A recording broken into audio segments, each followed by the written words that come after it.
This is a video for class 7 geography, and today I'm starting with a new topic, that is Africa. In this, we will only discuss about Africa's location and its physical features.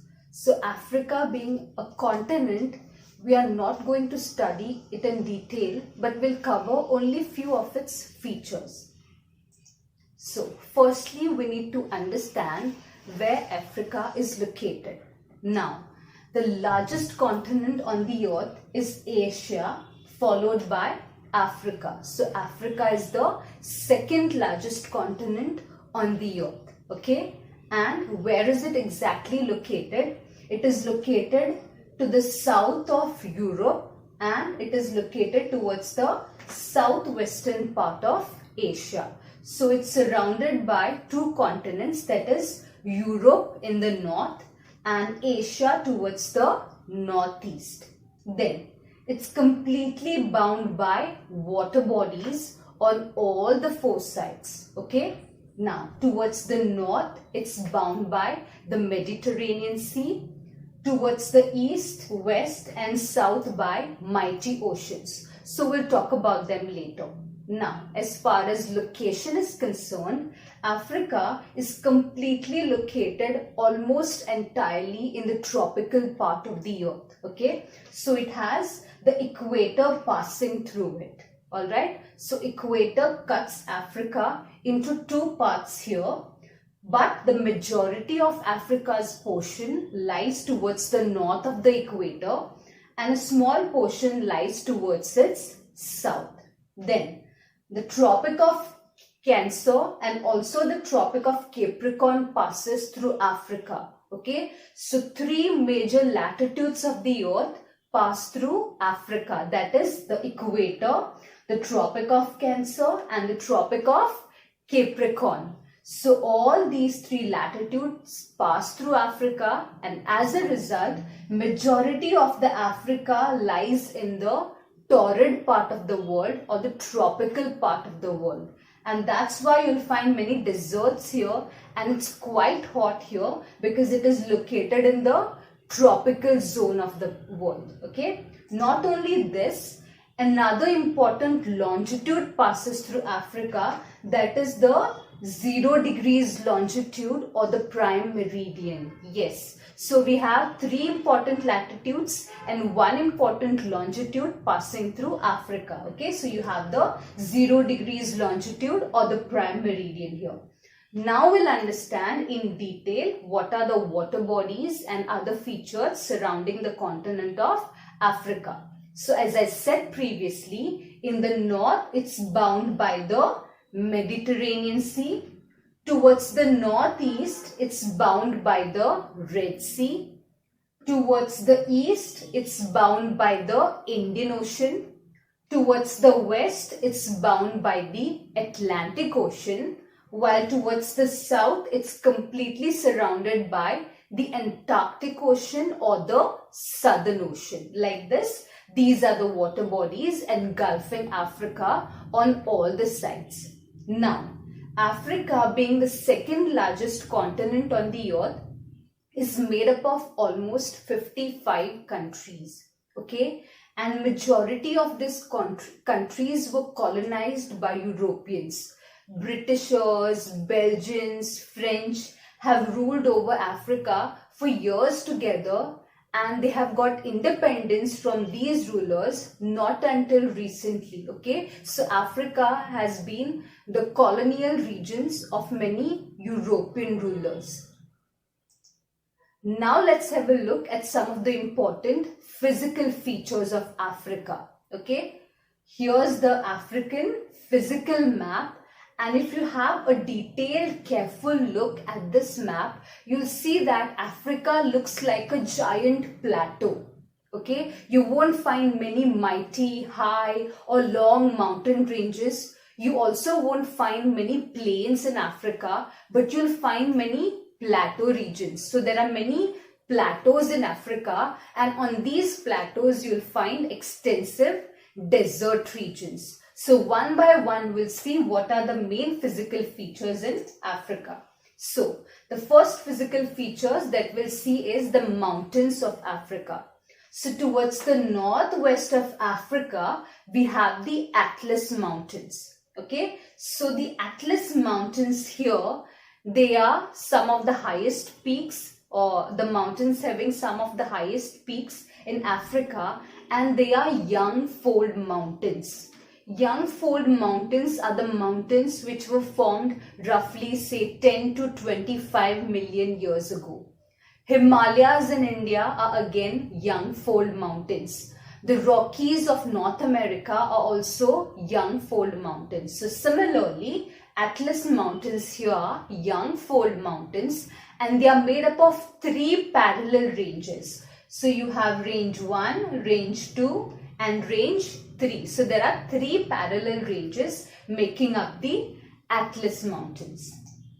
Okay, so here this is a zoomed portion of the Atlas Mountains, and it's bound by the Atlantic Ocean on its either side. This is how the Atlas Mountains looks like exactly on the earth. Then next we have another mountainous plateau kind of region located towards the eastern part of Africa, and this is referred to as the Ethiopian highlands. Okay, so these are your highlands region, and here most of the highest mountain peaks of Africa are located. Like Mount Kilimanjaro in Tanzania is the highest peak in the entire African continent, which is located in the Ethiopian highland region. Okay, and this region is volcanic in origin. Many volcanic activities have been active in this region, and they are also presently dormant. Okay, then this is how Mount Kilimanjaro looks like. Now, one peculiar thing about Mount Kilimanjaro is that it's located near the equator, and as you can see here, it's covered by snow. Now around the equator, we know that it remains hot and humid throughout the year, but you have Mount Kilimanjaro, the peaks of which are covered by snow. That is mainly because of the altitude factor, which we have discussed in our second and the first chapter already. With increasing height in the atmosphere, temperature goes on decreasing. So here the altitude factor is making the peak of Mount Kilimanjaro clad in snow throughout the year. Okay. Then this is another mountain which is located in the Ethiopian highland region, that is Mount Kenya. This mountain is also quite high. Another mountain is Mount Elgin, Mount Wenzori, again located in the highlands region. Alright, the third mountainous area in Africa is the Drakensberg mountain here, which is located along the southeastern part of Africa at its utmost southern point. Okay, like Atlas Mountains here, the Drakensberg mountains are also young fold mountains. Okay, so here towards its part which is facing the Indian Ocean, it's bound by a water body, and here it's bound by completely landmass. Then here are your Drakensberg mountains, again a zoomed version. This is the mountain which passes through South Africa, through Lesotho. Okay. Then this is how the Drakensberg mountains look like. Then towards the west of the Drakensberg mountains, you have a plateau region, an extensive plateau region named Karoo. The plateau is known as the Great Karoo Plateau, which is located on the western side of the Drakensberg mountains. And this plateau doesn't slope gently like a mountain or a hill, okay, but it has series of steps. So it doesn't slope gently, but it's marked by many series of steps. Then towards the north central part of Africa, you have another plateau region, and this plateau region is bound by Atlantic Ocean towards the west, and it's bound by Red Sea towards the east. And you have two important mountain regions here, called Ahaggar and Tibetsi Mountains, which are located in the north central plateau region of Africa. Then you have here in Africa not many extensive plain regions, as I'd mentioned previously, okay? Only these green portions that you see along the coastal areas are your narrow coastal plains, okay? Besides that, here the central portion in the southern region is also a kind of plain region, that is the basin or the plains of River Congo. So these are the only two extensive plain regions that you'll find in the entire continent. One is the coastal plains and the other one is the Congo River Basin. Okay, now Africa, as we know, is known for its deserts and savannas, right? The world's largest desert is located in Africa, that is the Sahara Desert, which is located in the northern part of Africa, and it spans in about 11 countries. Yes, it covers about 11 countries. Then you have two deserts here in the southern part. One is the Namib Desert that is located along the coast of Atlantic Ocean. Next to it, next to the Karoo Plateau region, you have another desert, that is the Kalahari Desert. So these are the three important desert regions of Africa, that is Sahara, Namib and Kalahari deserts. Okay, now, another important famous feature that is known world over is the Great African Rift Valley. Okay, so here in this map, I've zoomed only into the eastern part of Africa. This is the Arabian Plateau and here's Africa. Okay, so I've zoomed into it and this is how the African Rift Valley is marked on the map and this is how it looks like. Now, what's a Rift Valley?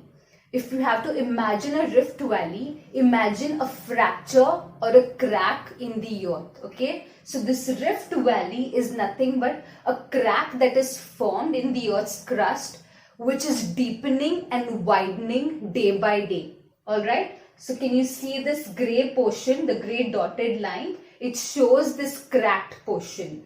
It begins somewhere here along the southeastern part of Africa. Okay, it covers the entire eastern portion. It passes through the Red Sea into the Asian continent and it moves further into the Gulf of Aden. Okay, it's approximately about 8,000 kilometers long. Okay, that long is this fracture or the rift. And eventually this rift will deepen and this entire eastern part will get detached. It will get separated from the main African continent. And many important lakes of Africa are located in between these fractures or around these fractures.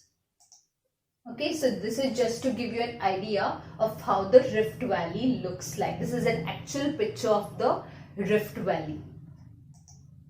Alright, now here we have some important rivers of Africa. Okay, now though Africa is a desert country, doesn't mean it's completely dry. It has many perennial rivers which contain a huge amount of water in them throughout the year. And we know the longest river in the world is River Nile, is located in Africa. So it originates near Lake Victoria, in Lake Victoria, and it flows towards the north. Okay.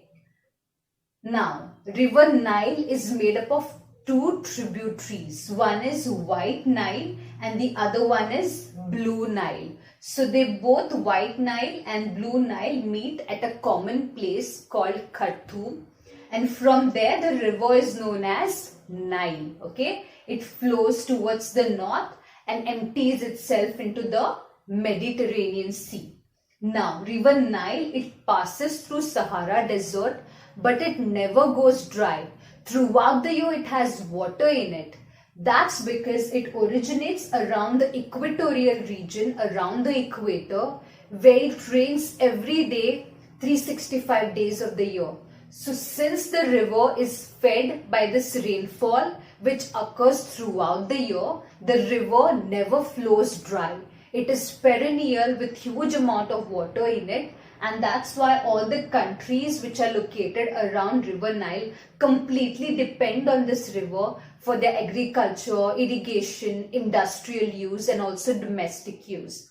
The second most important river of Africa, or the second longest river, is River Congo here. Okay, so the River Congo is again very important to Africa, and the country is located on either side of the river, and that's why it's also nicknamed as the Highway of Central Africa. Okay, that's how important this river is. So this river also originates around the equatorial region and it flows into the Atlantic Ocean.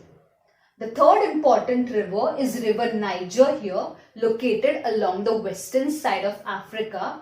So it originates in the west and it flows here into the Gulf of Guinea, again which is a part of Atlantic Ocean.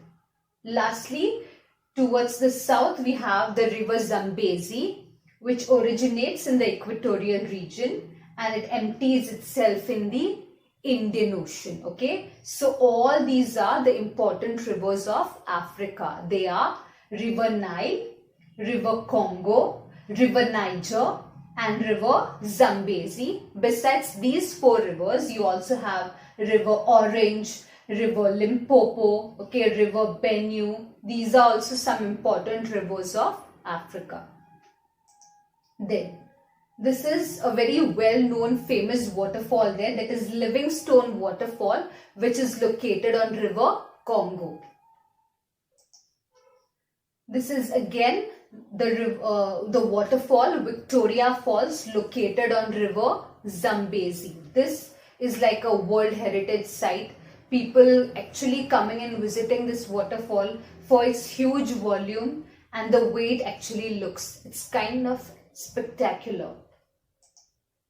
Now, Africa around the Rift Valley region, as I said, has many lakes, and Lake Victoria is the largest lake in Africa, okay, and it's the largest freshwater lake also.